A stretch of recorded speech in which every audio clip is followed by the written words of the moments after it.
Hallelujah! How are you, church? Kumusta po kayong lahat dyan? Praise God for this another day. Praise God for this another opportunity to preach the Word of God. Thank you, Lord. Thank you, church. Thank you po, PTR, for this. I believe that each of you is well-seated na din po and everyone's ready and prepared na din po. So, church, our message for today is entitled, Him We Proclaim. Him We Proclaim, What Faithful Churches Do. This is taken from Colossians chapter 4, verses 15 to 18. Okay po. So, however, once we read the verse, yung key verse natin, let us all read din yung sort of background niya din, which is in just some few verses from Colossians chapter 1. So, let's read some verses from Colossians chapter 1, and then we proceed sa main key verse for today. So, let's read these verses po. Colossians chapter 1, verses 3 to 4. It says, "We always thank God, the Father of our Lord Jesus Christ, when we pray for you, since we heard of your faith in Christ Jesus and of the love that you have for all the saints." Verse 28, "Him we proclaim, warning everyone and teaching everyone with all wisdom, that we may present everyone mature in Christ." Okay, verse 15, "Give my greetings to the brothers at Laodicea and to Nympha and the church in her house. And when this letter has been read among you, have it also read in the church of Laodiceans. And see that you also read the letter from Laodicea. And say to Archippus, see that you fulfill the ministry that you have received in the Lord. I, Paul, write this greeting with my own hand. Remember my chains. Grace be with you." Praise God for the reading of our word. Church, may we all please bow down and let us all pray first. Lord God, our Heavenly Father, we praise you. We thank Lord God for this another day, Lord. Thank Lord God for your word for us. Thank you, Father, that it is you, Lord God, who will speak to each one of us. Enlighten us, Lord God. Thank you, Lord, for the clear understanding, Lord God. Thank you, Father, for softening our hearts as well. Thank you, Father, that we will be able to hear you clearly and tangibly to our hearts, Lord God. Transform us, Lord. Teach me, Lord, what to say and what not to say, Lord God. May your word be planted in our hearts, Lord God, that we may apply this, Lord God. All glory, praises to you, Lord God. In Jesus' name we pray. Amen. Church, I grew up going to church with our family. Praise God. Praise God to our family. And then, as you see here in picture, I'm the smallest here. I'm the youngest. And then kasama ko dyan sila Ate Joy and then si Adorni. Some of you, or many of you would know them. Wala dyan si Kuya, si Pity Jeff. I don't know where he is at that time. I think nasa Dubai na siguro, OFW, hindi, joke lang.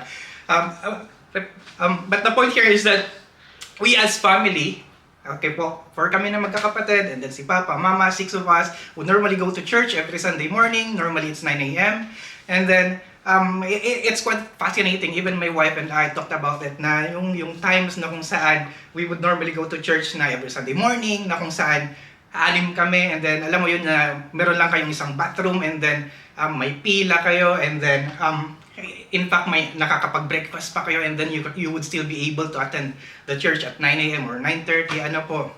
And then even her, she would mention na sila, I think, mas maaga pa, 6:30 a.m. or 7, ano po. So, I think many of us would have those kinds of stories of growing to church or growing up na nagsisimba kung mag-ano po. Or maybe some of us didn't have that chance, ano po. Or, point is, nagkaroon tayo ng iba-ibang background, ano po, when it comes to going to church. And even for me, I don't totally get everything. Ano pa, I didn't have that chance to really understand everything. For me, it was just a point of like a passive Sunday routine. Ano po, okay, Sunday, punta sa church. Somehow I became passive in that case. Ano po. So, however, for me personally, it was, I really praise God. I really take delight and cherish those moments na sa pag-grow sa church din. Ano po, and you have that sort of sense na every Sunday you need to look forward to that kind of thing, although I was again very passive at that time. Now when it comes to when it comes to the context of going to church, ano po, there has been sort of a church attendance decline, ano po, in the past decade, kumbaga. Even some statistics would even say na sa US na 4,000 plus something na church would close, ano po. Although every year yun, although meron namang mga bagong church na malaliit na let's say na napaplant na church, ano po, so somehow na-offset yun. However, we cannot really discard the fact na talagang nagkakaroon ng church attendance decline, ano po, especially nung dumating pa yung COVID, ano po, nung let's say lockdown. Ano po, can you still remember those lockdown days na kung saan lahat tayo nasa bahay lang, and then we just listen sa online preaching, sa online service, ano po, we tried our best to cope up with that thing, ano po. Although, I believe na it was very different kasi it's not really that engaging compared sa physical, ano po. So today, church, I think it's good for us to at least see this context when it comes to this faithful church which is in Colossae, no, kung saan may sinulat si Paul patungkol sa kanila, ano po, na para sa kanila na hindi ma-derail ng false teachings, ano po, na to just keep on track, stay on track, be faithful, ano po, in especially in accordance of proclaiming Jesus. Ano po, Him we proclaim. So again, church, ang title for today is Him we proclaim, what faithful churches do. So this is again from Colossians. Okay po, so let's have a quick background lang when it comes to the letter of Colossians. So when it comes to authorship, it was the Apostle Paul who wrote this. This was during his imprisonment in Rome. He was under house arrest. Okay po, so he was waiting under his trial actually, under Nero actually. And then after that, he was of course tried and then beheaded actually. And then while he was in prison, he wrote 4 letters: Colossians, Ephesians, Philippians, and Philemon. One of which is of course this Colossians. Sinulat niya nung habang nasa kulungan siya, ano po, although he was under house arrest, may mga nakakabisita, even si Luke, his physician, is there.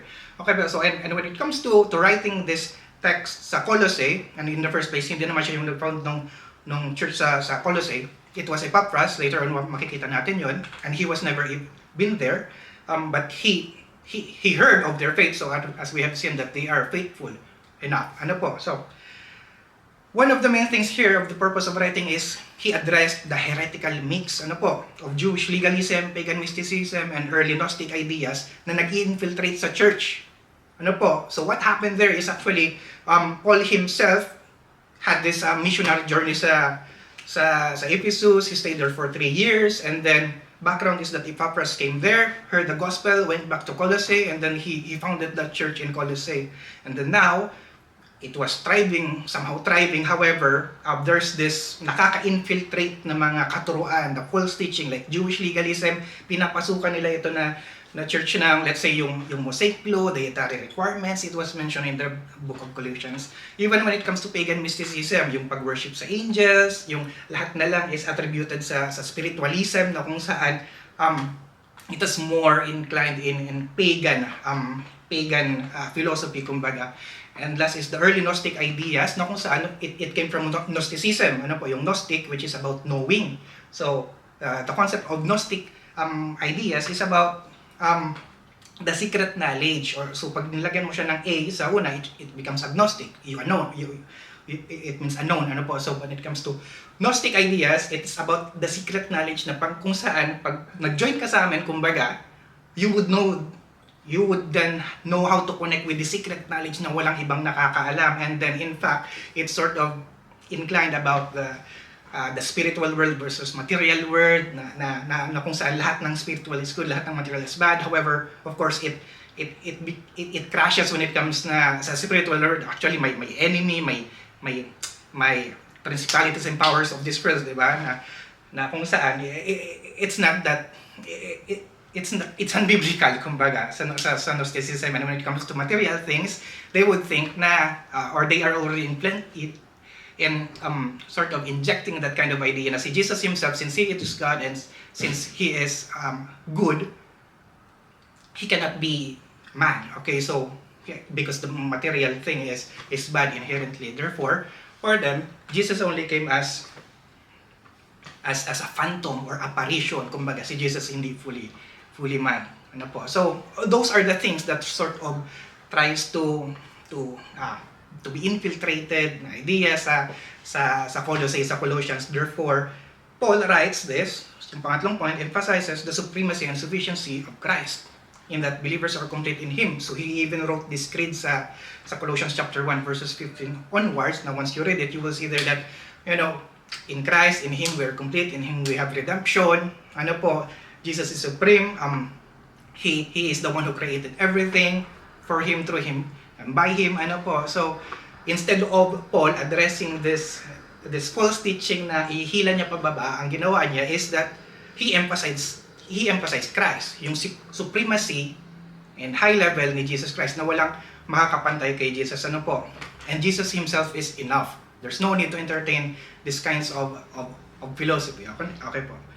Last, Paul tells some practical insights regarding sa call to the church to be faithful, to be united, and even ethical living under Christ's Lordship. So, we can even see this sa Colossians chapter 3, I believe, na kung saan he would say na, husbands, love your wives, submit to your husband, children, honor your parents, di ba, na even sa slaves, he would also say there na, slaves, obey your master, and we can also see there na, work for the Lord, di po ba, we even have those memory verses. So now, I think that's the context of Colossians at the very least. Okay po. And then now we proceed on the last part of Colossians, yung chapter 4 na kung saan ito na yung final greeting ni Paul sa mga nasa Colossae. And then it is like the closing remarks. Ano po? It's like the final greeting. Sino po yung mga nag-email sa inyo sa work na kung saan minsan ang email signature mo would say na please feel free to reach out if you, pero alam mo yun, in fact is depends ay parang sana wag na lang ito mag-reach out or ano. So the point is that it is the closing remark here. Ano po? So, and we can also see here some sorts of practical insights and practices sa church na sa Colossae na he helped na hindi ma-detract, hindi ma-derail. Ano po? So what we have here are 5 practices that faithful churches do. 5 practices that faithful churches do. Again, this is from Colossians chapter 4, verses 15 to 18. So, number 1, we can see here, assemble together. Number 2, study together. Number 3, share resources. 4, encourage ministry. 5, remember the suffering. So, let's go through that one by one. Ano po? So, first one, assemble together. So, what we see here is in verse 15, says here, give my greetings to the brothers at Laodicea and to Nympha and the church in her house. Give my greetings to the brothers of Laodicea and to Nympha and the church in her house. So what we can immediately see here is Paul in his greetings, in his salutations, may in-address siya. Primarily this is for Colossae, and now he was also addressing sina Nympha na nasa Laodicea, wherein almost magkatabi lang din naman sila geographically. So in the first century, yung time ni Paul, so wala pang church building noon na physical, na kung saan this came around 3rd century. So what they have was just house churches, So isa na doon, dito si Nympha, although si Nympha is from Laodicea, but he extends that greeting to them as well. Okay po, so even here, what we can already see here is that assembling together, gathering together is already essential. Gathering together is essential, it's not optional. So I think it is good for us to be reminded that when it comes to these things, when it comes to church services, it is best to really attend physically. So don't get me wrong, praise God for online church services. Praise God for these online church services. But when it comes to, let's say, physical attendance, I believe all of us would agree na it is still best na mag-attend ka physical. Praise God na si Jesus, for instance, Jesus came here physically then, So, here in this instance, even them, in context, they are gathering physically. And even sa Bible itself, we can also see sa Bible na there has been like sort of 100 times na na-mention yung one another. More than 100 times na-mention yung one another. Even sa New Testament, it was like sort of 50 or 59 times na na-mention yung one another. So you can remember there na you would see sa Bible na, or even sa New Testament, love one another, forgive one another, encourage one another, So, Point is that it is communal, it is relational. We thrive in church, we thrive as a community, we flourish as a community. Ano po, we assemble together. So again, just going back to COVID lockdown, ano po, so can you still remember yung feeling na after nung months na lockdown, after nung months na, let's say, online church services now, and then you came back sa physical ng attendance, parang it's sort of very relieving, di ba, na ay salamat, balik na sa physical. Ano po, although I believe some of us could say na I don't know, maybe some of you could remember na nag-online church service lang yung, or nagkaroon lang lockdown, nagkaroon ng online church service, and then after that, hindi mo na nakita. So I hope na it is our part then na, alam mo yun na, maybe to reach out, try to reach out, and then, hopefully hindi sila din ma-derail, they can come back, and then, at least makapag-church, So, for me, it is also very important na yung online church services could be helpful dun sa mga, let's say, mga physically unable din. Halimbawa, nasa hospital bed, or talagang hindi din makalabas, may edad, mga ganon, and it's sort of a danger for them to go outside, then okay, I think that's fine. But however, when it comes to the essence of it, I think assembling together is essential. So, even you perhaps, kung ikaw mismo nanonood ngayon sa online, and then parang ayaw mo na mag-church, then I hope that this can be an encouragement for you to attend a physical church. And then I believe that when it comes to let's say just focusing on online church, I believe that there are this sort of things na kung saan may maririnig ka na ibang Christian na okay na ako na kaming dalawa lang ni Lord kahit wala yung church. Hindi na ako mag-attend ng church. Ayoko sila makita, kaming dalawa lang ni church. Ni Jesus. So actually may mga ganon na kung saan there's a danger there. For example, here, read this. Proverbs 18:1, it says here, whoever isolates himself seeks his own desire. He breaks out against all sound judgment. So what we can see here somehow is yung accountability.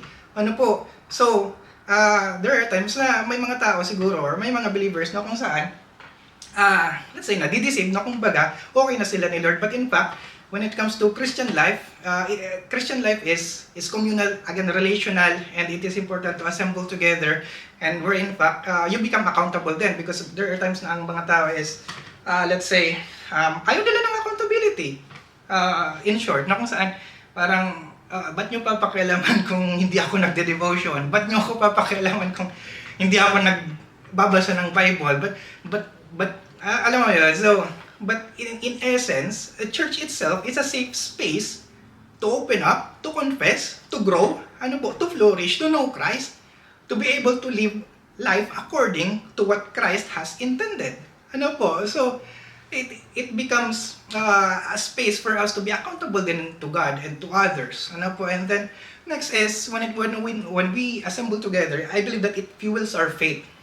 When we assemble together, it fuels our faith. For instance, sa Hebrews 10, we can read here, sabi, and let us consider how to stir up one another to love and good works, not neglecting to meet together as is the habit of some, but encouraging one another, and all the more as you see the day drawing near. So, even here sa Hebrews, you can see that meron yung iba, nasa habit na nila yun na hindi mag-attend, but then, Hebrew author here says, do not neglect to meet together. Talagang, you do your part. Talagang, you assemble together, you show up.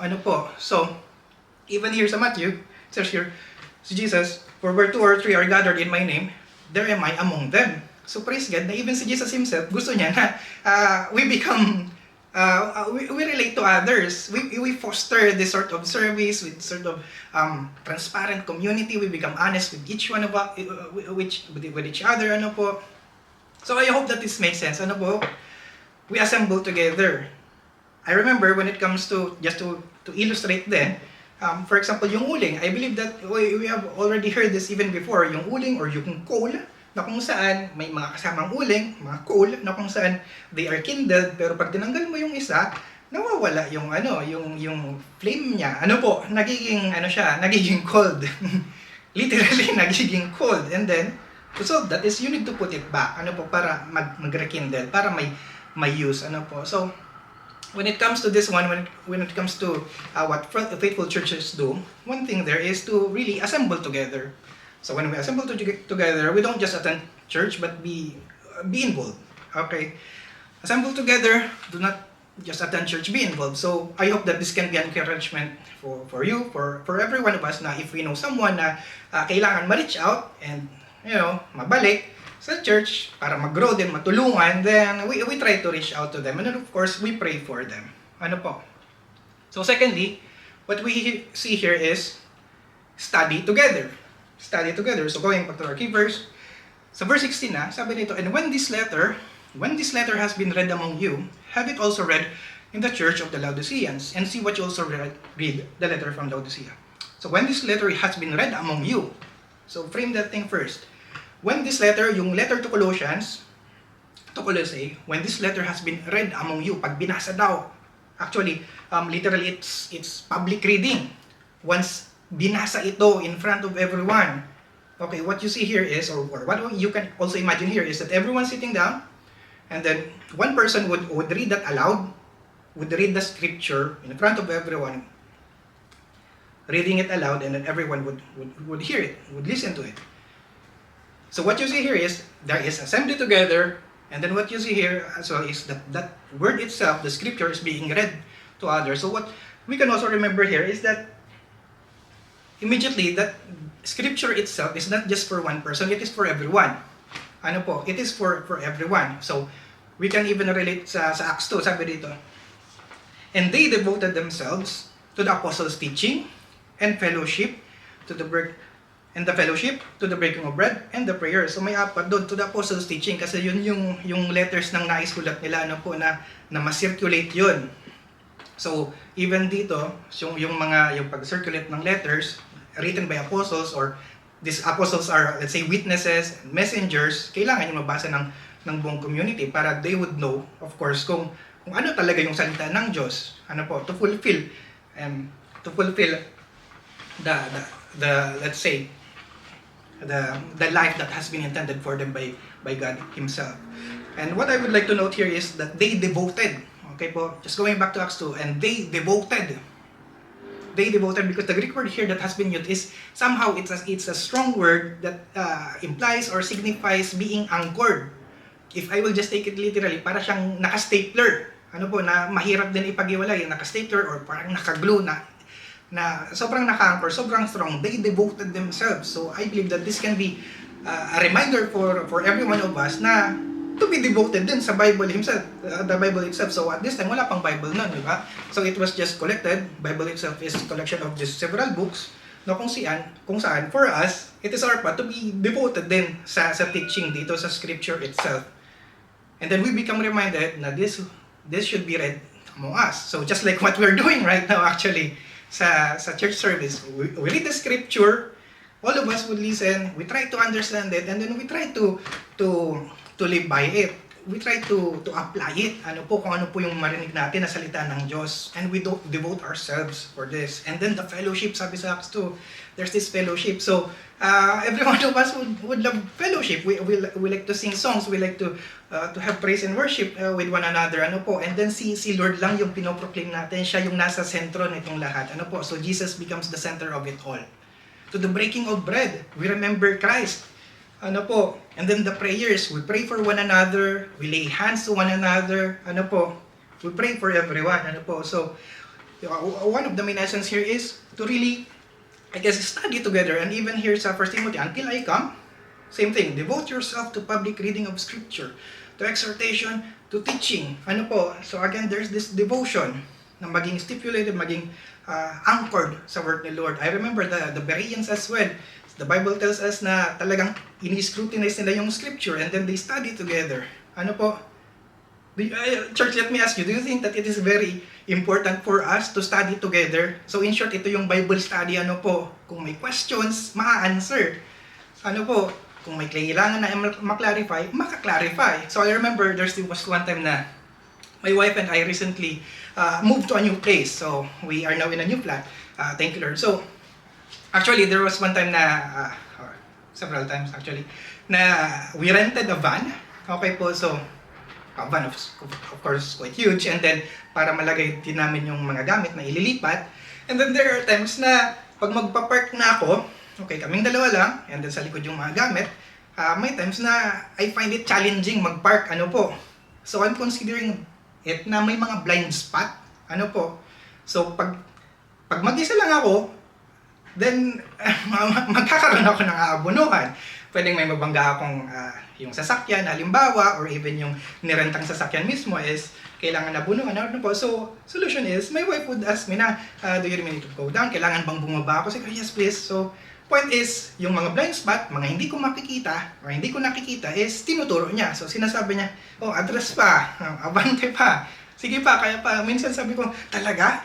Pwede pong umabante? Oh, sige pa, abante pa.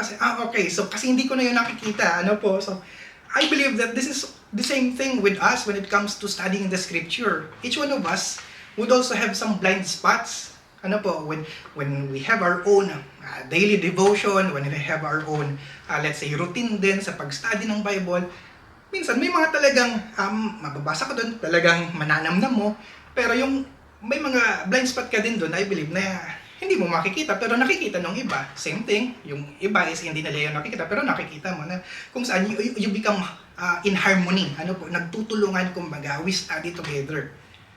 Okay po ba yun? Okay po yun. So, I hope that this makes sense when it comes to some practices, ano po, sa Faithful Church. This is another thing. I believe there are so many practical or, say, essential practices for a faithful church, more than this 5. I believe that. But if you'll just try to focus on at least on this closing remarks by Paul, I think that it will make sense. Okay po ba yun? So church, can you also remember when it comes to, Paul mentions here kay Timothy, sabi niya, preach the word. Preach the word. Be prepared in season and out of season. Correct, rebuke, and encourage with great patience and careful instruction. For the time will come when people will not put up with sound doctrine. Ano po? So talagang it is our part to really be devoted to preach the word, to proclaim it, to share it. Ano po? Talagang mag-harmonize with each other. Ano po? We need each other. We need to study the scripture together. Can you imagine din halimbawa sa orchestra, we have our church orchestra then, or even the worship band. Can you imagine na kung saan lahat tayo iba-iba yung chords, iba-iba yung tempo, iba-iba yung tono, walang harmony? It wouldn't make sense. Ano po? So same thing here in studying the scripture. It is, I believe, essential for us to really study it, be in harmony. Ano po? Study the scripture together.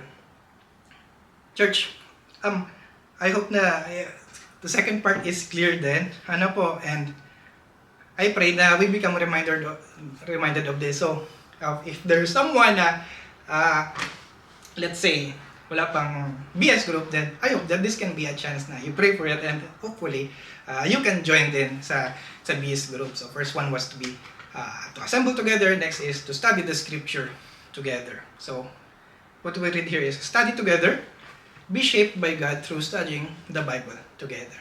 Okay po ba? Third, share resources. Share resources. Sabi sa Colossians 4:16b, sabi nito, and when this letter has been read among you, have it also read in the church of the Laodiceans, and see that you also read the letter from Laodicea. So sabi dito, also read the letter from Laodicea. Just going back din dito sa Laodicea, and yung kanina na-mention natin doon na there will come a time na kung saan some people, some churches would not endure up to sound doctrine. Can you remember Laodicea, church? Does this ring a bell to you na kung saan yung Laodicea itself is na-mention din to sa Revelations, ano po? So ito, again, yung context ng Colossians is to help, si Paul is trying to help the Colossae, the believers in Colossae, the Colossians, na kung saan hindi maderail ng mga false teaching, but to keep on track sa pag-focus kay Jesus, Him we proclaim. Okay po? And then, at the same time, to be devoted sa scripture, to assemble together. Now, when it comes to perhaps Laodicea, okay, it is the neighboring city sa Colossae. I-share din doon yung letter, ano po, pero yung Laodicea itself, we can remember sa Revelations 3 na kung saan, sila yung tinawag ni Jesus na lukewarm church, ano po. So, they didn't put up to sound doctrine kung saan possible na na-derail sila ng false teachings. Ano po? So, Paul wrote this letter to them, to Colossae, and then shared this letter to Laodicea as well, para hindi din sila ma-derail. But then in Revelations, we can see there na sabi ni Jesus, I'm gonna spit you out of my mouth. You're neither hot nor cold. You're lukewarm church. So, it has been a judgment to them. Ano po? So, just going back to this, share resources. Share resources. Sabi ni Paul, itong sinusulat ko sa inyo, Colossians, basahin nyo to, and then after nyo basahin, i-share nyo sa Laodicea. Ano po? And then after kay Laodicea, yung letter din na sinulat niya daw sa Laodicea is basahin nyo din. So, ang tawag dito is a circulatory letter. So, even at that time, sa New Testament letters, all of them are intended then to be shared. Ano po? So, may primary audience, and then may secondary broader audiences. Tayo din yun, nasa broader audience din tayo. Ano po? For example, si Paul, may sinulat siyang letter para kay Timothy.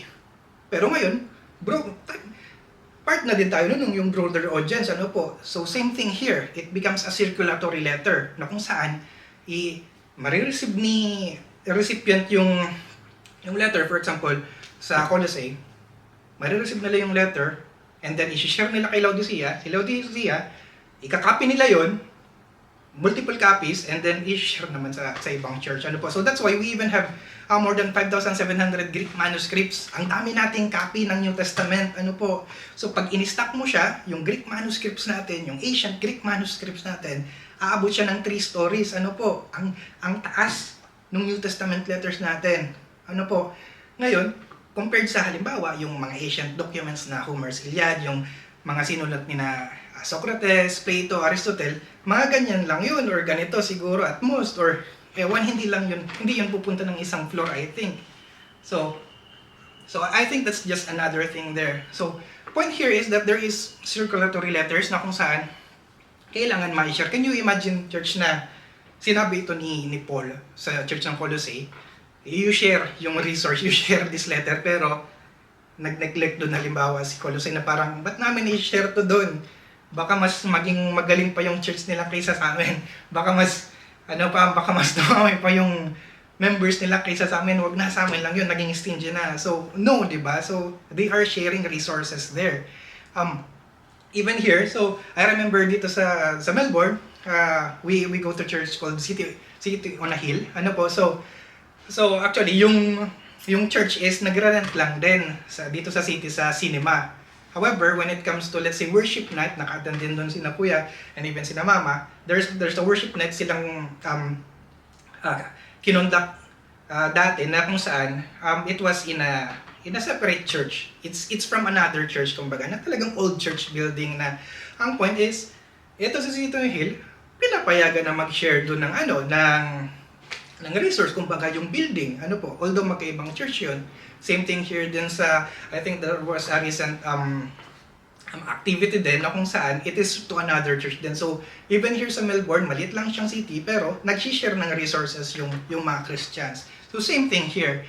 It is more about, I believe, this is not just about the church members, but the other churches. So, even for us, hindi lang tayo ng Kristiyano. Madami pang ibang Kristiyano outside of our church. And then, it becomes, I think, an opportunity and a privilege for us to share our other resources din sa ibang churches. Ano po, likewise, na kung saan, all of us are nagpo-flourish sa ganong aspect. Ano po. And I believe in that part then, si Jesus yung nag-glorify kasi in the first place, ang inspiration natin doon and motivation, si Jesus himself, because He sacrificed himself for us. He hindi niya pinagdamot yung it was for everyone, kumbaga, yung salvation, ano po.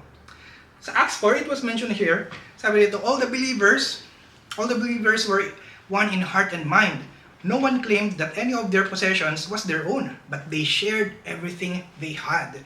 So, when it comes to the propagation of church, the best source would be Acts. So, 2 Corinthians 9, sabi ni Paul, each one must give as he has decided in his heart, not reluctantly or under compulsion, for God loves a cheerful giver. So, for us, I believe, as many of us or church members, I believe we already have this kind of conduct na naturuan na tayo about this thing, and I believe that it is for us to keep that on track, to share resources. I remember even din sa I was watching one time sa FB Reels na kung saan si Ninong Rai, kilala niyo po si Ninong Rai. Si Ninong Rai, isa po niyang vlogger na kung saan nagluluto siya and sinabi niya na yung recipe daw niya yun, isikretong recipe daw yun ng tatay niya na wala na, pero sinishare niya din sa iba. And then, even after that, I saw another reels din sa pagluluto no, kung saan it was, I forgot the name, but it was generations na din na napasa na recipe na kung saan yung niluto nila is talagang blockbuster, kumbaga, na parang 1900s pa ata ewan. So the point is that it is being shared to everyone. It is being shared din sa next generation. The resources is being shared. Ano po? So, may ask you, kayo po, when was the last time you think na ikaw mismo nagamit ka din ng ibang church? Ano po? Or yung ibang galing sa ibang church is na-share din sa inyo, di ba pa? So, I think it's a good outset din or good indication din na there is sort of a unity with other churches. Ano po? So, we share resources. Whatever God has given you is meant to bless others. Ano po? Number 4, encourage ministry. Encourage ministry. Sa verse 17, it says here, "And say to Archippus, see that you fulfill the ministry that you have received in the Lord." See that you fulfill the ministry that you have received from the Lord. So, even here, you can see yung encouragement naman ni Paul kay Archippus. Okay po, na kung saan so again, this is now on the last part. And then Paul mentions different names there actually before going to Archippus. And kanina nabasa din natin si Nympha. Ano po? So before going to Archippus, iwanan muna natin si Archippus. Punta muna tayo dun sa preceding verses. Again, yung verses natin for today is 15 onwards, di ba? So let's just quickly check yung verses 7 to 14. So sabi dito, so I'll just highlight the names if it's okay. So sabi dito sa verse 7, "Tychicus will tell you all about my activities. He is a beloved brother and faithful minister and fellow servant in the Lord." So primarily, Tychicus is sort of an assistant din naman ni Paul. Okay po, I believe he was mentioned on some other letters din. Okay po, and siya din yung naging courier nitong letter to Colossians. Ano po, kasama ata si Onesimus. Next is, sa verse 9, makikita natin dyan si Onesimus. Can you still remember si Onesimus po? So, si Onesimus is a slave. Onesimus is a slave ni Philemon. Ano po? So, he was the runaway slave. Na kung saan, sa Colossae, yung house church doon is house ni Philemon, and yung founder ng church is si Epaphras, and then si Onesimus is under that household ni Philemon. However, we don't really know the reason kung ba't siya naglayas si Onesimus. I think there was one time na he stumbled upon the preaching ni Paul, I believe, and then he was sort of transformed. And once we go back sa Philemon, makikita din natin doon na Paul was interceding and sending this letter to Philemon na receive Onesimus as your brother. Ano po, receive him the way that you would receive me. So hindi lang siya slave, he is your brother, kumbaga sabi niya dito. So that's Onesimus. Ano po? He is also from Colossae. So at this time, again, si Paul was in prison, di ba? And now, when he was writing this, so kasama niya ngayon ito si Tychicus, Onesimus, because they can visit him under house arrest. Although naka-chain lang yun si Paul, and even sa paa. And then of course may prison guards, again awaiting for his trial under Emperor Nero. Next is Aristarchus. Aristarchus, my fellow prisoner, greets you. So this is another companion din ni Paul. Okay po. Next is si Mark. We can all know Mark as John Mark as well. Mark is the cousin of Barnabas. Some would say na he is a nephew, but it's not a huge issue, I believe. So sabihin natin, Mark is a cousin, pero sobrang bata niya pa. And then, at this time, again, nandun sa putulungan si Paul, and then Mark was also there. And then, if we can still remember, sa Acts, for instance, si Paul went on his first missionary journey. Ano po? It's just a quick background for Mark. Paul went to first missionary journey. Unang missionary journey niya, kasama si Barnabas, and then si Mark. However, sa second stop pa lang ng journey nila is sumuko na si Mark. Ano po, kasi ang bata niya pa, some say that he was just 12 years old. Some say that he was just 15 or 16. Okay po? So, hindi na umatras, kumbaga, si Mark. Okay po? So, for Paul, okay, diretso lang tayo sa journey. However, on second missionary journey, si Paul, hindi niya na sinama si Mark na umatras yan, wag na yan, hindi na natin yan isasama. So, once we read in Acts, you would see there na nagkaroon sila ng sharp disagreement. Si Barnabas kasi gusto niya pa rin sa second missionary journey na isama pa rin natin to si pinsan ko kahit bata pa. Wag na, sabi ni Paul. Umaatras yan eh. So, it ended up na ang sinama nilang ni Paul si Silas. Okay po, yun yung kumanta pa sila or nag-worship, sa jail cell. And then, si Barnabas went with Mark. Ano po? But here, in this case, we see na nagkaroon ng reconciliation. Ano po? Na kung saan parang ayaw ni Paul ng gano'n na ayaw niya dun sa umatras. And then, here you can see na kasama niya. And then, even sa last letter ni Paul, ano po, 2 Timothy, papunta kay Timothy, sinabi niya doon na bring Mark with you because Mark is useful for the ministry. Ano po? So we can see here yung growth din ni Mark. Ano po? And even sa gospel itself, sinulat niya yung gospel with Peter. So Peter was of course the witness kay Jesus, and then Mark writes it as the gospel of Mark. Ano po? Next is Jesus or Justus. We don't have enough resources sa kanya. But at least here we can see that he is a co-worker of Paul then. Next is verse 12, Epaphras. Epaphras is one among you sa Colossae, na kung saan siya yung founder ng Colossian Church, and he was sort of the lead pastor there. Ano po? And then again, yung Colossae, yung finound niya na church, si Jesus ang center noon, na i-infiltrate na, nagkakaroon ng syncretism, na-infiltrate na ng false teaching. That's why he went to Rome, he went to Paul. Ano po? Para masolve yun. Teka, anong gagawin ko? Paano masosolve to? And then, this is the address of this is how Paul addressed it. Ano po? To really show or showcase the supremacy and efficiency of Christ himself. Luke, we can see here, verse 14, si Luke is the beloved physician. He is also the gospel writer, and then he also wrote a second volume of his writing, which is the Acts. Last is Demas. Demas is also co-worker ni Paul.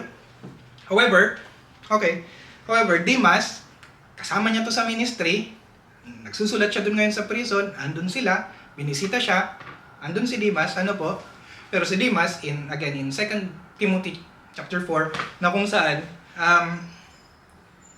kung si Mark kanina na-comment, naging mature, and then sinabi ni Paul kay Timothy na Mark is useful for the ministry, sinabi niya kay Demas, Demas abandoned me, for he deserted the Lord, he loved the world. Ano po? So, may ganun minsan sa ministry, kasama mo, pero later, wala. Ano na? Na-derail. Ano po? Na-derail. Di natin alam kung anong nangyari kay Demas, but the point here is that these characters here have their own backgrounds din. Ano po? Demas loved the world. So, ngayon, why am I pointing this out? So, because this is now the last part of Colossians. This is the, let's say, final greetings, closing remarks ni Paul. And then, now we go to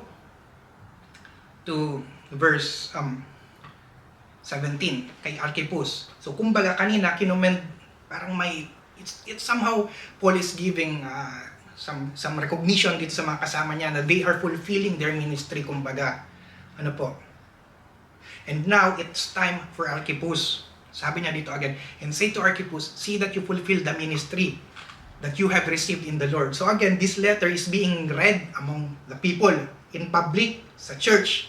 And then kung ikaw yon, so lahat nakaupo, and then someone's reading this, and then narinig mo na yung name is, na-mention yung iba-ibang name, and then sa last, na-mention din yung name mo, parang, you would straighten up your seat na parang, paano yun? Ano yung, na-mention din ako. So, it is an encouragement for Archippus na see that you fulfill the ministry. We don't know the main reason kung bakit yun na-mention ni Paul sa kanya. However, we have some resources, for example, Philemon, na we can see there na na-mention din si Archippus. Okay po, na possible na anak siya ni Philemon and then ni Apphia. Okay po.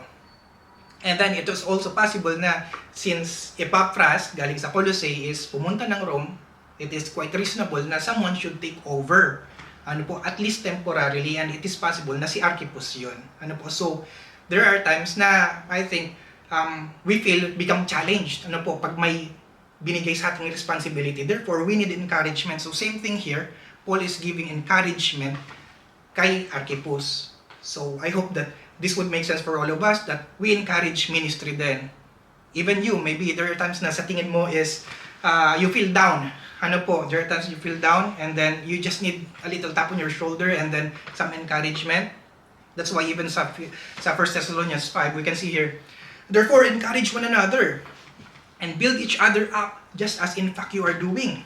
Sa Galatians 6, sabi dito, bear one another's burdens and so fulfill the law of Christ. Amen. So, I remember there's this one time na my wife and I joined a fun run, actually. Joined a fun run here sa Melbourne. Actually, it was just a few kilometers. But then, for me, it was quite long na din. Sabi ko, ba't parang walang katapusan ito na run? Parang hindi pa rin matapos. Hanggang sa, later on, sa track is, makikita mo na lang yung city na na yung road, yung mga buildings, na walang nang ibang tao. Hanggang sa makikita mo na there's another stop na kung saan andun yung mga parang organizers din. Sabi nila, oh, you're almost there. So, syempre, for me, bibilisan ko na, okay, thank you sa encouragement. Diretso lang, almost there. Pero after that, say, ba't parang wala pa rin? So, almost there. Sige, takbo lang ng takbo. And then, madami naman kayong kanan. Tapos, meron another stop. Almost there. Sabi ko na, nakita ko, 3 kilometers na lang. Or 2 kilometers, almost there. Hanggang sa point is, we finished the fun run, the race, kumbaga. And it's our first time then. So, I believe each one of us would love to be encouraged. We would love to be encouraged. And I believe it's also good for us to encourage others as well, especially when it comes to ministry. So, ikaw mismo, do you know yung ministry din, yung para sa'yo na, let's say, yung calling para sa'yo? So I hope na this can also make sense for you na to fulfill the ministry that Christ have entrusted unto you. Amen. So I think it's good for us then to let's say change yung Archippus. Basahin natin agad yung 17. Change yung Archippus sa name natin. And for us to be encouraged then somehow. So let's all read that. Yung verse 17, and then I will read it, but by replacing Archippus with my name, for me to be reminded to fulfill then the ministry that the Lord have entrusted me. Okay po ba yun? Papalitan niya yung name. Okay po. So, let's all read this, but again, by changing your name. So, for me, it's Jethro. So, let's all read this. Jethro, see that you fulfill the ministry that you have received in the Lord. Amen. I hope that, again, it becomes a reminder for us, be an encouragement for us to pursue it. So, encourage ministry. Your words of encouragement may be the fuel of someone's faith. Encourage ministry. Your words of encouragement may be the fuel of someone's faith. Last, number 5, remember the suffering. Remember the suffering. So, let's all read this. This is the last verse. Colossians 4:18. I, Paul, write this greeting with my own hand. Remember my chains. Grace be with you. Remember my chains. So, remember the suffering in this case. So, just going back here in context. So, Paul was writing to the people of Colossae. It's the church of Colossians. There is some sort of false teaching na nag-i-infiltrate sa kanila. And we remember then na there's sort of assembling together. Kung saan we see there na they study together. They share resources. They encourage ministry. Now we go to this part na last sentence na sinulat ni Paul. He says, write this greeting with my own hand. So, just try to imagine this, I guess, na Paul was in chains. So, nakaposas, there's this chain, and then he was writing this signature. So, normally, there is a secretary or a scribe na nagsusulat ng letters. Ang tawag sa kanila is amanuensis. Okay po? And then, in this case, he had an amanuensis, and then he provided his signature there, saying, remember my chains, and it with grace be with you. So, I believe that Paul is not trying to complain here, but this is a proclamation of Christ's suffering. So, why do you think Paul would write this? Remember my chains. Even on the early part of the letter, mababasa din natin sa Colossians kung saan he takes joy on this. Actually, even sa ibang letters niya pang sinulat na may challenges man, may suffering man, may persecution man, but He takes delight na kung saan it's more about, I guess, perspective. Ano po, na when we remember na kung saan may suffering, we remember na it was Christ who suffered for us in the first place. And I believe that Paul knows in this instance na kung saan this doesn't go for nothing. Kumbaga, remember my chains. He is trying to encourage everyone there na we have Christ. In Him we are complete. In Him we are redeemed. Ano po, He is sufficient for every one of us. And then even when it comes to suffering, all of this are just rubbish as long as we have Christ Himself. Christ Himself suffered. Christ Himself suffered. Christ Himself suffered for us. Jesus Himself was crucified. However, He died and then rose from the grave, showing us that even in the midst of suffering here, Jesus conquers all of them. Ano po? Jesus is above all. Jesus is above life and death. Jesus is above the suffering. Okay po? So when we remember the chain, we remember Christ as well.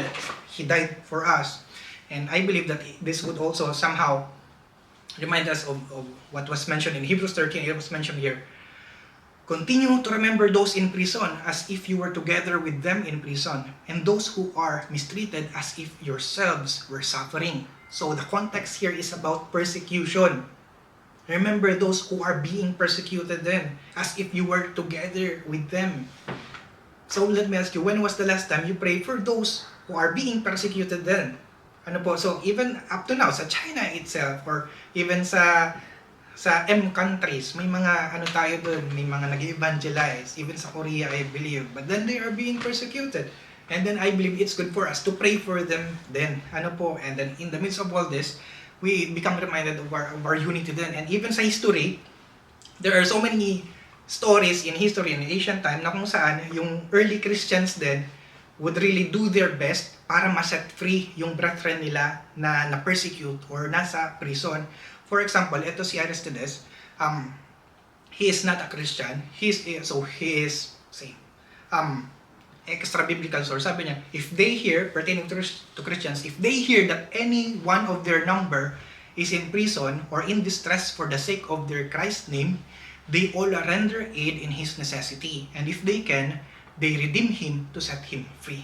So ganun na lang yung, kumbaga, yung unity din, yung compassion din nung early Christians sa other Christians na napapersecute. And there were even some stories din sa ancient history na kung saan may times na yung iba is yung say free na Christian, hinahayaan nilang yung self nila yung maging slave para lang ma-redeem yung brethren nila. Ano po? So they have those stories as well. So I believe that this all boils down when it comes to remembering chains. Remember the suffering. Remember that it is Christ who suffered for us. But then, there's victory about that. Ano po?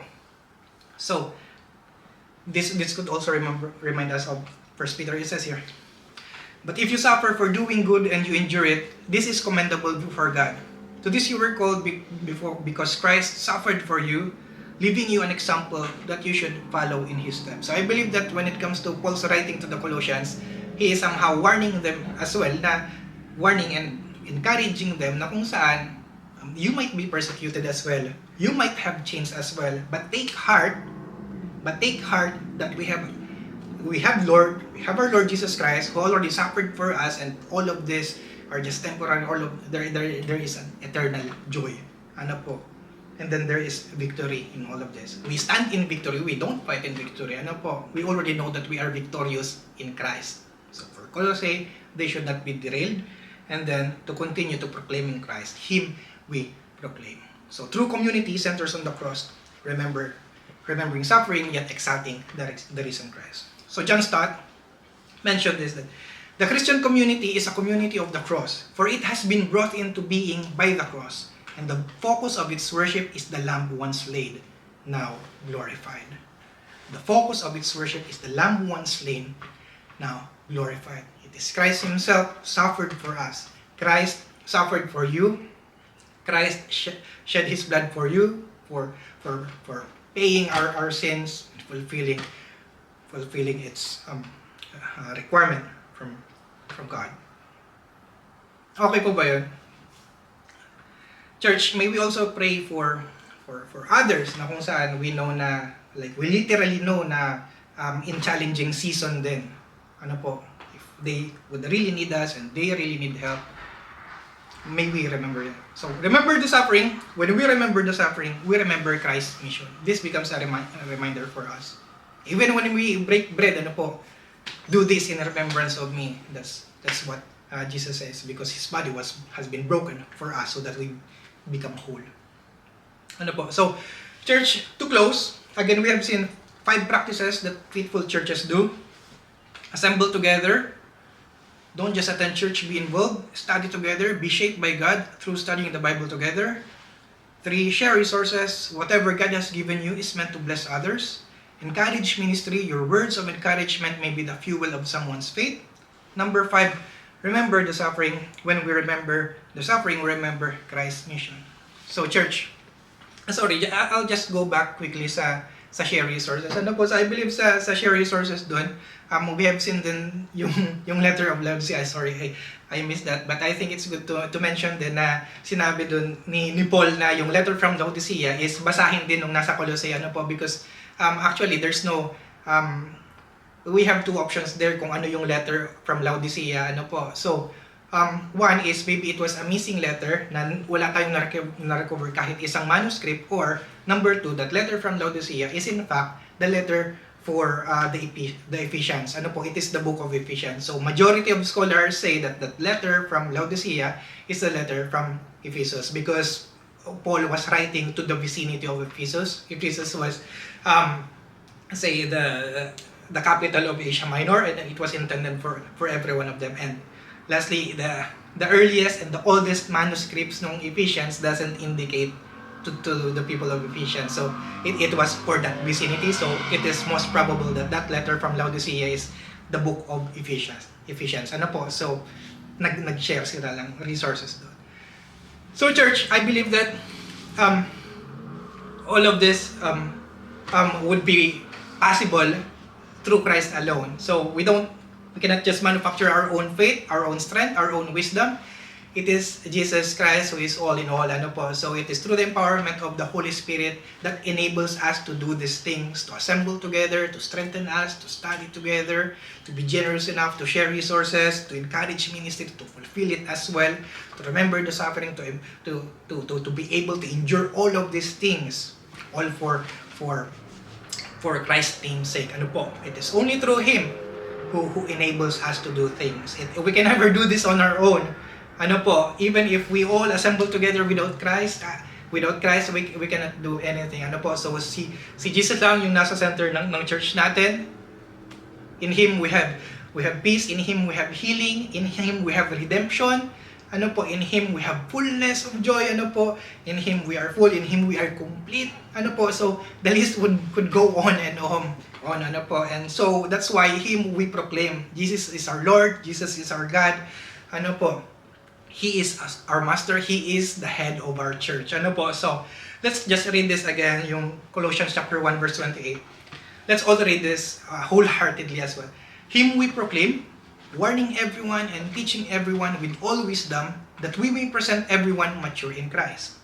Lastly, sa Jude, now to Him who is able to keep you from stumbling and to present you blameless before the presence of His glory with great joy, to the only God, our Savior, through Jesus Christ our Lord, be glory, majesty, dominion, and authority before all time and now and forever. Amen.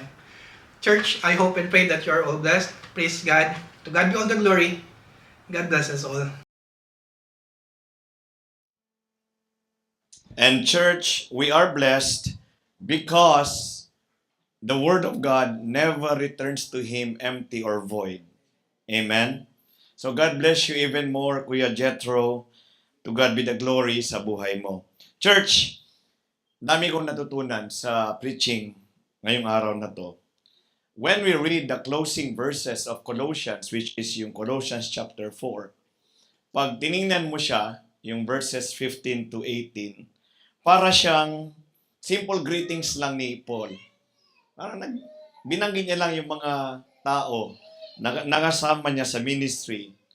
But as we have learned and reflected on it today, we discovered that these verses, they actually carry a deep and powerful reminder on what a faithful church does, or what it means to be a faithful church. You see, church, the Apostle Paul, when he wrote this, he was where? In prison. What does it show us? Well, it shows us that the church is not defined by location.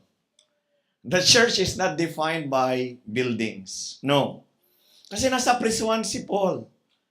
But the church is actually defined by the goodness and the faithfulness of the Lord Jesus Christ. Wherever you are, in prison si Paul, kasama niya si Lord. Nasa bahay tayo nagre-fellowship, the Lord is with us. You are driving, the Lord is with you. That is the meaning of the church. The presence of the Lord Jesus Christ. And that is why Paul says that yung mga faithful churches, ito yung mga qualifications nila, attributes. So it also means that faithful churches do not stand because of human effort alone. It is not dependent on any person, only through the Lord Jesus Christ. That is why we have our church here. It's not because of me. It's not because of the River of Life pastors and elders. It is because of our Lord and Savior Jesus Christ. To God be the glory. Amen? So we have learned 5 powerful practices or attributes of faithful churches. And when I look at what Kuya Jethro shared to us, what I can see is the Lord Jesus Christ. And I want us all to be encouraged. Listen. Number 1, assemble together. Why do we assemble together? What is the reason why you are coming here? Really, tell me. Why do you come to the church? For the word? Well, I come to the church because Jesus is in our midst. The presence of God is with us. Individually, the Lord is with us. Collectively, corporately, the Lord is in our midst. And the Lord encouraged us not to forget the assembling of our fellowship, the assembling of the believers. Let us not give up meeting together, but let us encourage one another. So what does it mean? When we assemble together, when we come together, our fellowship is not just a program. No. It is the Lord Jesus Christ Himself meeting us. That is why when you come to church, hindi mo na meet si Lord, sayang naman ang pagpunta mo sa church. You can meet the Lord in so many ways. Praise and worship, preaching of the Word of God, in your giving, in the area of Holy Communion, in our prayers. Nandun si Lord. You can see Him. And that is why we assemble together because of Jesus. Amen? Now remember this, church. Imagine, I want you to imagine a tired brother or sister who comes to the church, and this brethren is so burdened from a week long of stress sa trabaho. And then another person comes to that person, and then tinanong mo siya, how are you really doing today? And then that person started, I'm so tired, I'm so stressed. And then the other person says, can I pray for you? That is the essence of assembling together. Jesus Christ is in our midst. Amen? Palagpakan natin ang Panginoon. Because that is the moment when people experience Jesus through each one of us.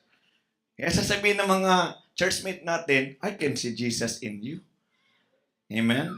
Jesus Christ, when somebody comes to Him, He prays for them. He blesses them. Are you a blessing to others? Are you a channel of God's blessing? Then we must all the more be encouraged to assemble together. Number 2 is study together. Paul urged the churches to share and study God's Word.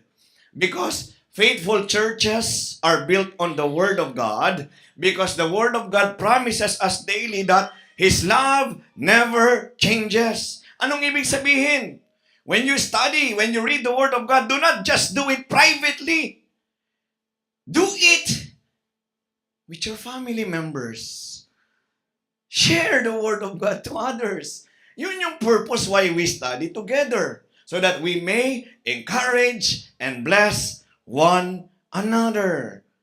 For us leaders, pastors, and elders in River of Life, let us not only teach the Word, but more importantly, let us live the Word of God as examples of the grace of the Lord Jesus Christ. Practice what you preach by God's grace and through the power of the Holy Spirit. And why do we study together? Because Jesus, He is faithful to guide us, and therefore we can trust His Word together. He is the greatest teacher. Again, studying together is all because of Jesus. Number 3, share resources. Church, we are called to share our time, our talents, and our treasures. Every act of giving, no matter how small, it reflects the heart of the Lord Jesus Christ who gave everything for us. We are acknowledging that what? Every good and perfect gift comes from Him. And therefore, we can really share resources because the source is not me, the source is not you, the source is the Father. For the glory of Jesus Christ. We have members here who are offering their transportation to bring others to church. Praise God for your life. There are members here who remember to buy groceries for other church members. There are members here who are touched by the Lord. Nagbigay ka ng someone na tinouch ka ng Panginoon, binigyan mo ng 100 dirhams, 200, 500, 1,000. It is the Lord who is glorified. And that is why we share resources together because God is our provider. Amen? Encourage ministry. We already do this in the church. Give your talents. Share your talents. And last but not the least, remember the suffering. Why? Because serving the Lord is not, it's not a bed of roses. There will be challenges. There will be troubles. But Jesus Christ already told us, take heart, I have overcome the world. So your presence, your smile, your everlasting smile, yeah, smile, an everlasting, ayun, alam nyo na yon. So, nakaka-encourage yan. Yung sinabi mo, thank you po, Pastor Jeff, sa advice niya sa akin. It makes our heart melt and give glory to God. Amen? So church, we assemble because Jesus, He is faithful to meet us. That's your main reason. Kung saan ka pumunta, desiring to meet God, you will meet the Lord Jesus Christ. Number 2, we study because Jesus is faithful to guide us and teach us. We share because Jesus is faithful to provide for us. We encourage because Jesus is faithful to strengthen us. And we remember the suffering because Jesus is faithful to comfort us. Him we proclaim until we meet Him face to face. To God be the glory. Thank you, Lord.